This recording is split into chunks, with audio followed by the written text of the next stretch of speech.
আসসালামু আলাইকুম। আমি মোহাম্মদ সাইফুর রহমান এক্সোটিক ইন্টারন্যাশনাল পক্ষ থেকে আপনাদের সাদর আমন্ত্রণ জানাচ্ছি।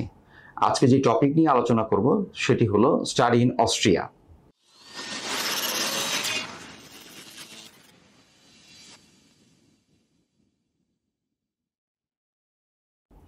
অস্ট্রিয়া ইউরোপের খুব ধনী একটি দেশ, যেখানে আপনার স্টুডেন্টদের জন্য বেশ কিছু কোয়ালিটি ইউনিভার্সিটি রয়েছে, যে ইউনিভার্সিটিগুলোতে বাংলাদেশ ডেভেলপিং কান্ট্রি হওয়ার কারণে টিউশন ফিস ফ্রি পড়ার সুযোগ পায়।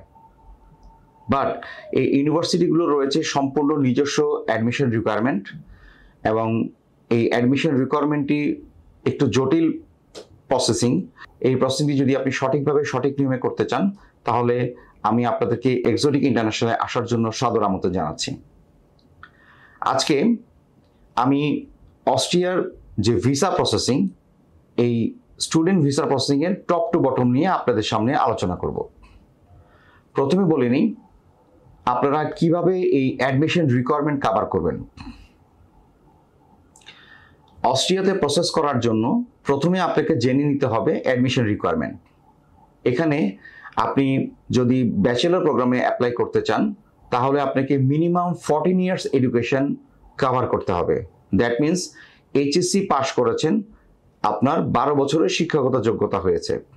তারপরে আপনি বাংলাদেশের কোনো ইউনিভার্সিটি থেকে 2 বছর কমপ্লিট করবেন।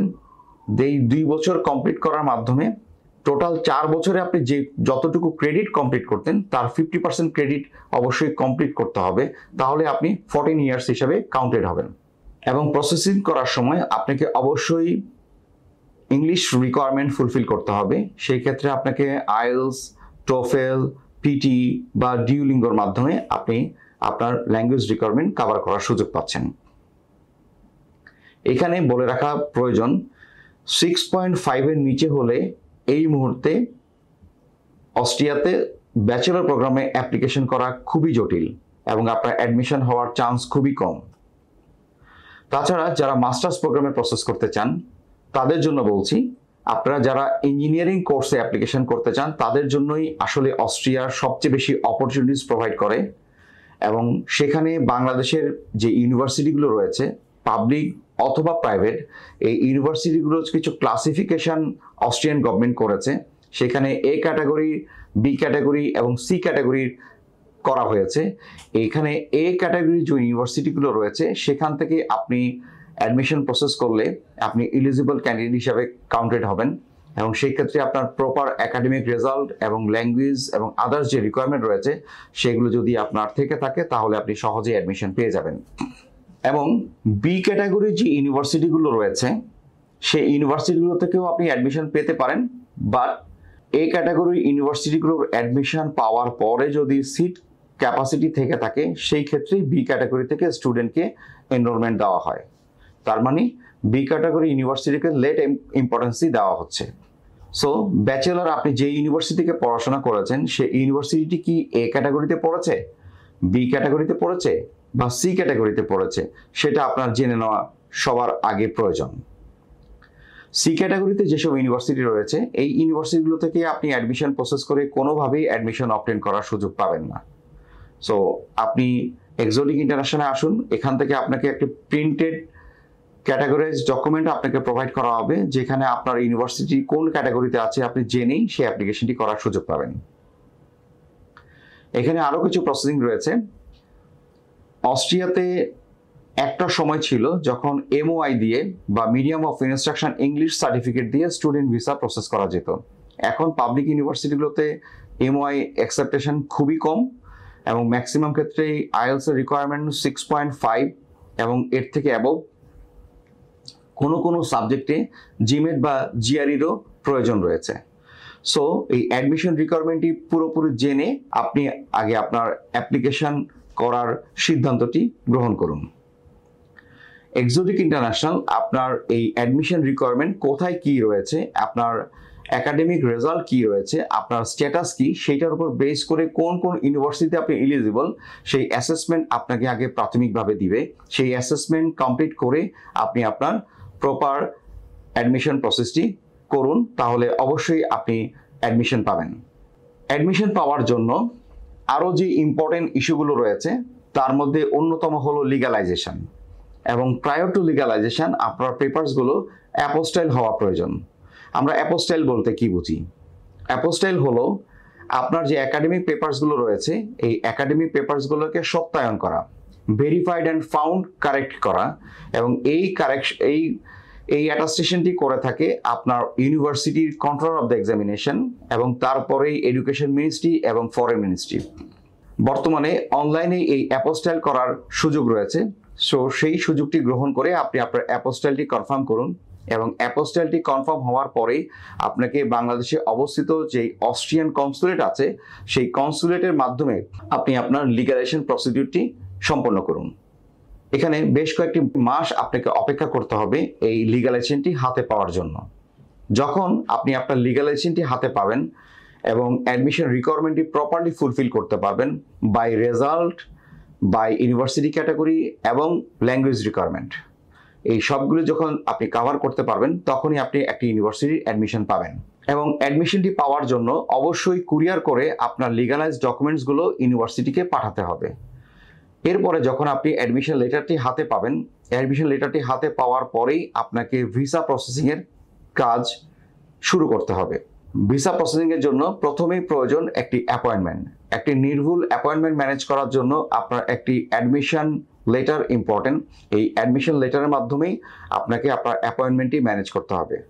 এবং বাংলাদেশি স্টুডেন্টদের জন্য ইন্ডিয়াতে অবস্থিত দিল্লির চাণক্যপুরীতে যেই অস্ট্রিয়ান এমবিসিটি রয়েছে সেটি একমাত্র নমিনেটেড এমবিসি, যেই এমবিসি দিয়ে আপনি আপনার ভিসা অ্যাপ্লিকেশনটি সাবমিট করতে হবে এবং এখানে সাবমিট করেই আপনি আপনার ভিসাটি হাতে পাবেন। এখানে উল্লেখযোগ্য ব্যাপার হলো আপনি যখন অ্যাপয়েন্টমেন্ট পাবেন তখন আপনার রিকোয়ার্ড ডকুমেন্টস সব কিছু ফুলফিল করে দিল্লিতে আপনার যে অস্ট্রিয়ান এমবিসি আছে সেখানে আপনার পেপারসগুলো আপনি সাবমিট করবেন।